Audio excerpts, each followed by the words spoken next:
made your career, your professional life, working in this industry. What is it about making films and visual effects? What spoke to you? What's kind of kept you engaged for so many years in your life? I saw in a movie theater with my parents, who loved sci-fi movies. I was 6, and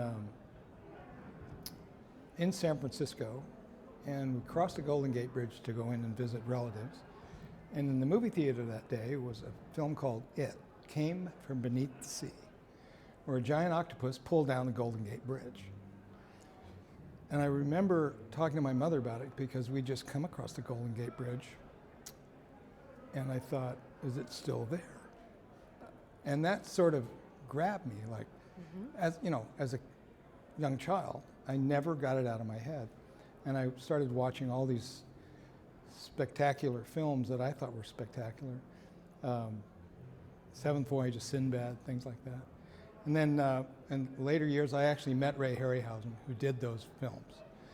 And I got to tell him that he's the reason that got me into visual effects, his films, his fantasy concepts. And I thank him for it. I even spoke on there was a Criterion disc. They were re-releasing his films, and it was me, Randy Cook, and one other person. We were all talking to him about how those films affected us and how they got us into visual effects. Do you have any go-to advice to share with those aspiring to join the field? I always tell people to find out what you do best and do it until somebody notices, no matter what that is. And but for me, it's like have life experiences, and I guess I've been lucky because being from Northern California, I do a lot of different stuff, scuba diving and motorcycle riding and things like that. It all applies, and then watching as many films as I can about things that interest me. I love fantasy films and things like that. So it's just, you'll find something that grabs you, and go find out the person who did it. Because for me,